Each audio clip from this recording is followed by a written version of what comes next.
Riga has a wealth of churches, museums, art galleries, and theaters, and it has certainly earned the right to be known as the Baltic capital of culture and the arts. Had you arrived in Riga right after World War II, it must be said, you would have found little other than ruins. Today the scene is quite different, and this provides good evidence of the fact that it is always developing and that it understands the importance of the artistic and cultural treasures that have been assembled over the course of the centuries. Now let us take a look at City Hall Square, which found a new life at the end of the 20th century. The square was blessed along with the newly rebuilt Blackhead's house and the statue of Roland that stands nearby.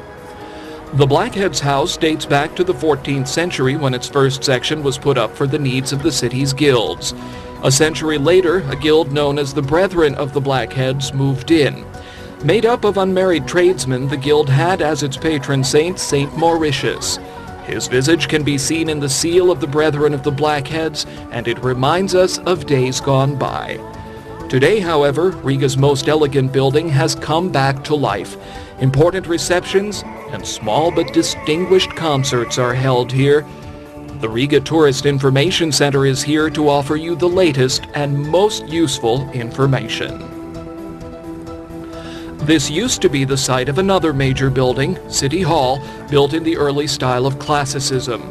Over the course of time, the building was completely destroyed, but in 2001 it was rebuilt, true, with a very different appearance. The Riga City Council operates here now.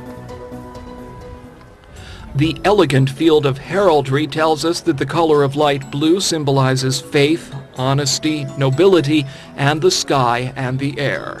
White represents water and pleasant thoughts. Those are the colors on the Riga city flag.